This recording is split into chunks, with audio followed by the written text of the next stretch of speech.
نحمده ونصلي ونسلم على رسوله الكريم أما بعد فأعوذ بالله من الشيطان الرجيم بسم الله الرحمن الرحيم ولا تباشروهن وأنتم عاكفون في المساجد تلك حدود الله فلا تقربوها صدق اللہ العظیم۔ میرے بھائیو دوستو، آج جو ہے مسائل اعتکاف کا سلسلہ نمبر 3 انشاءاللہ بیان ہوگا۔ اس کے اندر سنت اعتکاف اور اس کے احکام کو بیان کرنا مقصود ہے۔ اسی طرح سنت اعتکاف کی حقیقت، ماہ رمضان کے آخری عشرے کے اعتکاف کو سنت اعتکاف کہا جاتا ہے۔ اسی طرح رمضان المبارک کے آخری عشرے کے اعتکاف کی شرعی حیثیت کیا ہے وہ جاننا مقصود ہے۔ ماہ رمضان المبارک کے آخری عشرے کا اعتکاف سنت موقدہ ہے، البتہ حضرات فقہاء کرام نے اس کو سنت علی الکفایہ قرار دیا ہے، جس کا مطلب یہ ہے کہ ویسے تو ہر ایک کو چاہیے کہ وہ اس فضیلت اور ثواب کے عمل کو سر انجام دے، کیونکہ یہ بہت ہی اہم اور مفید عبادت ہے۔ لیکن اگر کسی مسجد میں کوئی ایک شخص بھی اعتکاف کر لے تو سب کی جانب سے سنت ادا ہو جاتی ہے، لیکن اگر کوئی ایک شخص بھی اعتکاف کے لیے نہ بیٹھے تو سب پر سنت چھوڑنے کا وبال ہوگا۔ اس لیے مساجد کی انتظامیہ اور اہل محلہ اس بات کا خصوصی خیال رکھے کہ مسجد میں کوئی نہ کوئی اعتکاف کرنے والا ضرور ہونا چاہیے، اور ظاہر ہے کہ اس کی فکر اعتکاف شروع ہونے کے دن سے پہلے ہونی چاہیے۔ ماہ رمضان کا سنت اعتکاف کتنے دن کا ہوتا ہے؟ نمبر 1، ماہ رمضان کا سنت اعتکاف پورے آخری عشرے کا ہوتا ہے، یعنی 10 دن کا اعتکاف، یا 29 روزے ہو گئے تو 9 دن کا اعتکاف ہوتا ہے۔ اس لیے جو حضرات عشرے سے کم کے اعتکاف کے لیے بیٹھنا چاہیں تو ان کا اعتکاف سنت نہیں ہوتا بلکہ نفلی اعتکاف کہلاتا ہے، اور اس پر نفلی اعتکاف کے جو ہے نا سلسلہ نمبر 2 میں احکام جو ہے ہم نے بیان کر چکے ہیں۔ اسی طرح فائدہ، جو لوگ کسی وجہ سے پورے عشرے کا اعتکاف نہیں کر سکتے تو ان کو جتنے دن کا موقع مل رہا ہو تو وہ اتنے ہی دن نفلی اعتکاف کے لیے بیٹھ جائیں، کیونکہ اس کی بھی بڑی فضیلت ہے۔ اس طرح وہ حضرات جو دن کو کام کاج کی وجہ سے اعتکاف میں نہیں بیٹھ سکتے تو وہ رات کو ہی نفلی اعتکاف کر لیا کریں۔ اسی طرح چھٹی کے دنوں میں بھی اس نفلی اعتکاف کی فضیلت حاصل کی جا سکتی ہے انشاءاللہ۔ کون اعتکاف کے لیے بیٹھ سکتا ہے، یہ اہم مسئلہ ہے۔ نمبر 1، ہر وہ مسلمان جو عاقل ہو وہ اعتکاف کے لیے بیٹھ سکتا ہے، چاہے مرد ہو یا عورت۔ نمبر 2، اعتکاف میں بیٹھنے کے لیے بالغ ہونا شرط نہیں ہے، اس لیے نابالغ لڑکا یا لڑکی اگر سمجھدار ہو تو وہ بھی اعتکاف میں بیٹھ سکتے ہیں۔ اب رہی بات کہ سنت اعتکاف کب شروع ہوتا ہے اور کب ختم ہوتا ہے۔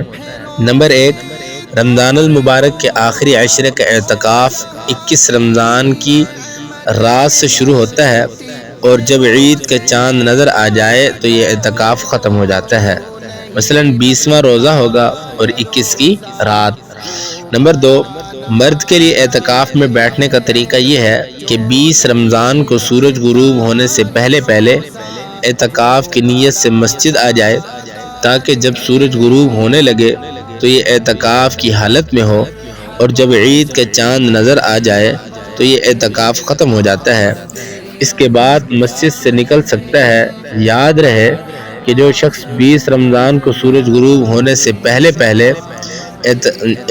اعتکاف کے لیے نہیں بیٹھا بلکہ سورج غروب ہو جانے کے بعد بیٹھا تو اس کا اعتکاف سنت نہیں کہلائے گا۔ اب اگر اس کے باوجود بھی وہ بیٹھنا چاہے تو اس کا اعتکاف نفلی شمار ہوگا، اور اس پر نفلی اعتکاف ہی کے احکام جاری ہوں گے۔ اعتکاف کے لیے نیت کے احکام۔ اب نیت کیسے کرنی چاہیے؟ نمبر 1، اعتکاف کے لیے نیت کا ہونا ضروری ہے کہ دل میں نیت کر کے میں اللہ تعالیٰ کی رضا کے لیے رمضان کے آخری عشرے کا مسنون اعتکاف کرتا ہوں۔ دل میں نیت کافی ہے، البتہ زبان سے بھی یہ الفاظ ادا کرنا درست ہے لیکن ضروری نہیں۔ نمبر 2، سنت اعتکاف کی یہ نیت 20 رمضان کا سورج غروب ہونے سے پہلے کرنی ضروری ہے۔ اس لیے جس شخص نے مسجد آنے کے بعد بھی نیت نہیں کی حتیٰ کہ سورج غروب ہو گیا تو اب اس کے بعد اس کی نیت کا کوئی اعتبار نہیں، یعنی ایسی صورت میں وہ سنت اعتکاف کی نیت نہیں کر سکتا، بلکہ اگر وہ اعتکاف کے لیے بیٹھنا بھی چاہے تو اس کا اعتکاف نفلی کہلائے گا۔ نمبر 3، اعتکاف کی نیت چاہے تو مسجد داخل ہوتے وقت کرے یا داخل ہونے کے بعد کرے، دونوں ہی صورتیں درست ہیں۔ اب آئی بات کہ اعتکاف کون سی جگہ بیٹھنا درست ہے۔ نمبر 1، اعتکاف صحیح ہونے کے لیے ضروری ہے کہ وہ مسجد ہی میں ہو، یہی وجہ ہے کہ مسجد کے علاوہ کسی اور جگہ اعتکاف کرنا درست نہیں۔ نمبر 2، اعتکاف کے لیے سب سے افضل جگہ مسجد حرام ہے، پھر مسجد نبوی، پھر مسجد اقصی، پھر اس کے بعد کسی بھی جامع مسجد میں اعتکاف کرنا افضل ہے۔ اور جامع مسجد میں اعتکاف کے افضل ہونے کی وجہ یہ ہے کہ جمعہ کی نماز کے لیے مسجد سے باہر جانا نہیں پڑتا۔ ویسے تو اعتکاف ہر اس مسجد میں بھی جائز ہے جس میں صرف 5 وقتہ نماز ادا کی جاتی ہو اور نماز جمعہ نہ ہوتی ہو، البتہ جس مسجد میں 5 وقتہ نماز ادا نہیں کی جاتی وہاں اعتکاف جائز تو ہے لیکن افضل نہیں۔ البتہ اگر کسی شخص کو جامع مسجد اور 5 وقتہ نماز والی مسجد میسر نہ ہو تو وہ ایسی مسجد میں ہی اعتکاف کو غنیمت سمجھے۔ اور اسی طرح عورتوں کے لیے اعتکاف گھر میں بیٹھنا ضروری ہے، وہ مسجد کے میں نہیں آ سکتی، لہذا عورتیں جو ہے اپنے گھر کے اندر اعتکاف بیٹھیں، ایک کمرے کے اندر مختصر سا خیمہ لگائیں، اس طرح کوئی اپنی جگہ بنانے علیحدہ یکسوئی حاصل کرنے کے لیے، تو وہیں اس حالت میں اس جگہ میں اس خیمے میں رہیں یا اس کمرے میں رہیں۔ تو عورتیں گھروں میں اعتکاف بیٹھیں گی اور مرد مسجد میں، عورتوں کا مسجد میں اعتکاف نہیں ہو سکتا اور مردوں کا گھروں میں اعتکاف نہیں ہو سکتا۔ لہذا اللہ تعالی ہم سب کو صحیح معنی اعتکاف بیٹھنے کی، اور جو اعتکاف بیٹھے ہوئے ہیں انشاءاللہ کل کے سلسلہ نمبر 4 سے اعتکاف کے جو مسائل ہیں انشاءاللہ ان مسائل پر روشنی ڈالیں گے۔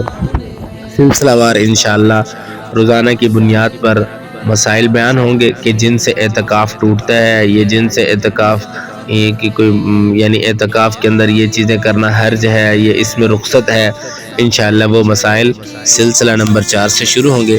آج کے جو درس تھا یہ سلسلہ نمبر 3 پہ ختم ہوتا ہے۔ اللہ تعالی ہم سب کو اس پر عمل پیرا ہونے کی